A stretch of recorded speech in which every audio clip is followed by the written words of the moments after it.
Two hearings on Capitol Hill today focused on social media. In the morning, executives from Twitter and Facebook said they're trying to root out foreign interests, seeking to manipulate voters as midterm elections draw closer.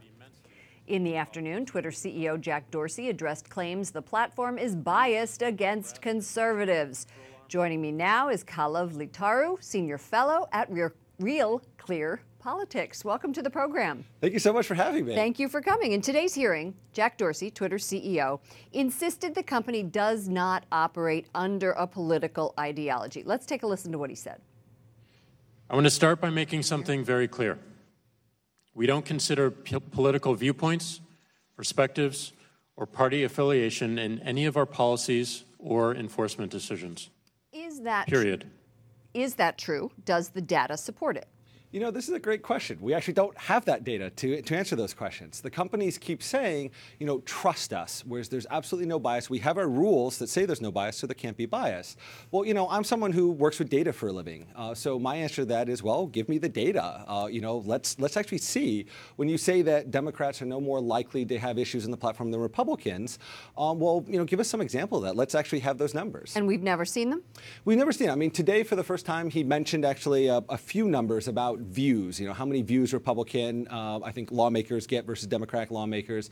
But really, the question isn't about lawmakers as much. I mean, that has been an issue, but it's more about everyday people. So someone, for example, Sure. that posts something. Post something, as in the Meghan McCain picture. Explain that. Well, the Meghan McCain's an interesting one. So I had actually asked Twitter when that happened. I said, look, you know, 100+ people allegedly have reported this and nothing happened. So let's explain what it was. It was a picture of Meghan McCain. A gun was pointing at her. And this was after her father's funeral, or during the whole period, right? Yeah, so, you know, this photograph, this Photoshop photograph was put out there. Her husband, apparently up to 100 different people, all reported this to Twitter, and the photo just was left up. Nothing happened. And that really raises the question. Now, some have said, well, does this mean that there's bias? You know, I think, and actually, Dorsey actually addressed this afternoon and said, well, you know, we should have done this faster. This is more of an algorithmic failure.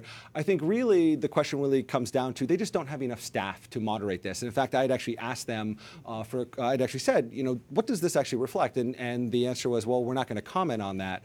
And I think really it just comes down to the companies want to enforce a single set of rules for the entire planet, but that requires a lot of people, a lot of tools. It's impossible to do. Should tech companies be regulated? You know, in Germany, you know, Facebook kept saying, look, we can't fight hate speech. There's absolutely nothing we can do. You know, Germany passes some laws, threatens some others, and almost overnight, Facebook hires a ton of new people. They add all these new capabilities. And, you know, they say, look at all the amazing things we can do about it.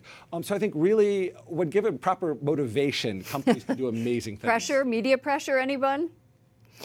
From a political perspective, Donald Trump says, and he tweeted this out on August 28th, Google search results for Trump news show only viewing, reporting, or fake news media. In other words, they have it rigged for me and others. Is this anti-tech company sentiment an effective tactic to galvanize voters? You know, I think really, you know, these are companies that have really lost trust. They keep saying, trust us, but they've lost trust in so many different ways. I think it's actually a superb, you know, whether it's true or not, I think it's a superb issue for him to raise, because the companies are stonewalling. They're not giving us any reason to trust them. And I think certainly there is some truth to that, I think. I don't think it's that they're focusing on conservatives. I think that they are potentially, their algorithms, their processes may be implicitly biased toward conservatives. Against conservative speech in some ways. Against conservatives. And I think, you know, I do not think that either Facebook or Twitter or any of the companies, I don't think that they're sitting there saying, let's get rid of conservatives. I think really what's coming down to is, you know, over time, when you have humans either directly deleting things or training computers to do that, I think they learn things, and they may learn some inadvertent things. And whether maybe conservatives maybe, you know, engage in certain behaviors, as Twitter claims, that causes them to be banned more often, we simply don't know, because they refuse to tell us what those signals are, and if they're applying those to everyone. More likely, I think it's just that these things have become so complex we just don't understand anymore, and they really, you know, we need to have that data. Thank you so much. Not to mention the midterms are coming up, and Russian interference. I mean, it's a big problem. Well, the fact that Twitter said, look, we could ban the president, that's a really scary thought. Kalev Litaru, Senior Fellow at Real Clear Politics. Thank you so much for joining us.